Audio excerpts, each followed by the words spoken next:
Mas uma coisa que você começou agora, vi que fez 52 episódios há pouco tempo, né? Foi o podcast que mudou bastante o negócio de vocês, né? Você fez podcast junto com a Malu e virou um momento das pessoas te conhecerem um pouco mais profundamente, eu acho. Tipo assim, eu te conhecia do Instagram, de alguns vídeos, mas acho que eu mesmo que faço parte da audiência, me conectei ainda mais com você, com isso. Qual que você acha que foi o impacto do podcast no negócio de vocês e como que vocês conseguiram pegar o jeito do podcast? Porque a gente tá aqui se esforçando pra caramba, ainda não pegamos 100% o jeito, né? Mas vocês, o primeiro episódio, vocês já estavam entrando nos tops do Spotify e acho que daí só cresceu, chegou a ultrapassar o Thiago Nigro por algumas semanas, né? Isso não é uma competição, né? Mas se fosse, a gente estaria ganhando naquele momento lá. Pegando YouTube também. É que o Thiago tem uma desvantagem no YouTube porque ele não coloca o episódio completo, fruto de um contrato que ainda tem que terminar. Mas o podcast, ele mudou o nosso negócio.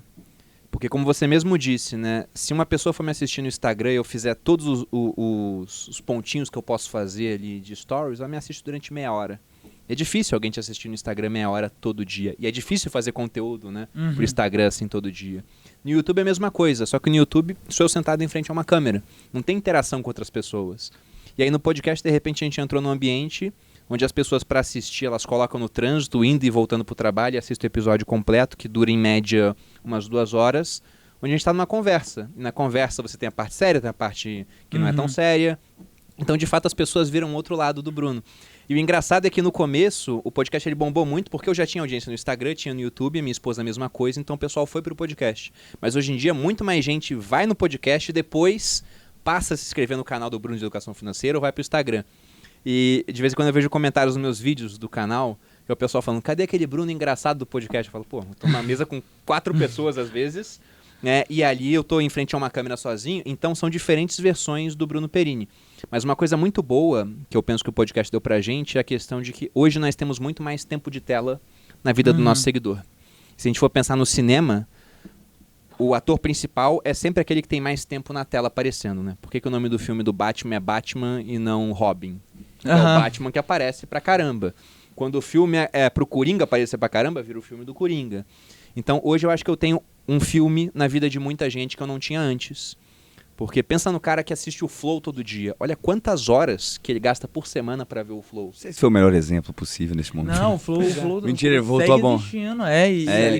Ainda é grande. Voltou, episódio com 200, 300 mil views, Eles são bizarros, né? no que eles fazem. Né? Eles conseguem muita audiência. Então pensei, eu quero a mesma coisa, talvez eu não bata tanta audiência, vai ser um negócio mais nichado, mas naquela audiência que eu tô batendo, eu quero ter mais tempo de tela na vida deles. Então se antes eu tinha, vamos colocar aí, 15 minutos por dia, agora você pega um podcast de 2 horas de vídeo pela semana, eu dobrei o tempo de tela que eu tinha na vida das pessoas. E o tempo de todo mundo é limitado, né? Todo mundo tem 24 horas. Se a pessoa tá me assistindo agora mais tempo, ela deixou de assistir, por exemplo, um concorrente meu. E aí o pessoal quer fazer um lançamento, vai fazer um patrocinado para ela, ela pode até comprar, mas ela sempre vai lembrar, nossa, mas eu assisto o Bruno 1 hora por semana e não fiz o curso dele. Já que não vale mais a pena eu fazer o curso desse cara que me dá tanto conteúdo de graça e que eu sei que tem uma didática boa. Então aumentou o número de seguidor de maneira incrível. Eu mais do que dobrei no ano passado, eu saí de 658 mil para fechar o ano com acho que 1.400.000, coisa assim. Caramba. E criou presença em uma outra área, criou um novo braço de receita, aumentou a receita do curso. Para minha esposa também, ela mais do que dobrou no Instagram. Cara, foi fantástico. Sem falar do network, né? Porque o podcast, depois de 2 horas de conversa, a gente se conhece muito mais, né? Com certeza. Então, é muito bacana. Quando a gente teria Bruno Perini aqui, batendo 2 horas de papo com a gente aqui, Se não fosse o podcast. Pois é, isso é maravilhoso.